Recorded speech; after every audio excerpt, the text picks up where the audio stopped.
Mula sa bulwagan ng Grade 7 Persevering, ako po sa Luna Peabondo ang magbabalita sa araw na ito. Pag-asa, dangerous heat index seen in 11 areas on Black Saturday.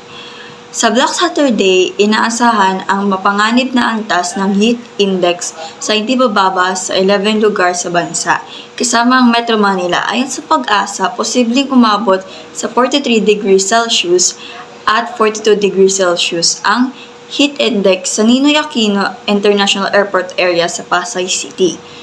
Ang heat index ay nagpapakita ng init na nararamdaman ng taon sa mataas na temperatura ng hangin at alinsangan. Sa ilalim ng mapanganib na antas ng heat index, maaaring magkaroon ng mga heat cramp at heat stroke. Sa Science Garden sa Quezon City, inaasahan ang heat index na aabot sa 39 degrees Celsius at 38 degrees Celsius sa Black Saturday at Easter Sunday. Marami pang lugar sa bansa ang magtatala ng mataas na heat index tulad ng Zambales, Quezon at iba pa.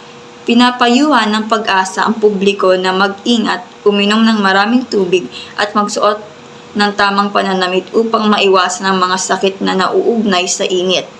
Mga tanong: ano ang posibleng antas ng heat index sa Ninoy Aquino International Airport area sa Pasay City sa Black Saturday ayon sa Pag-asa? Number 2, anong epekto ng pagtaas ng heat index sa katawan ng tao? Number 3, ano ang mga mungkahi ng Pag-asa upang maiwasan ang mga sakit na nauugnay sa init sa panahon ng mataas na heat index? Ayun lang po at salamat po sa pakikinig.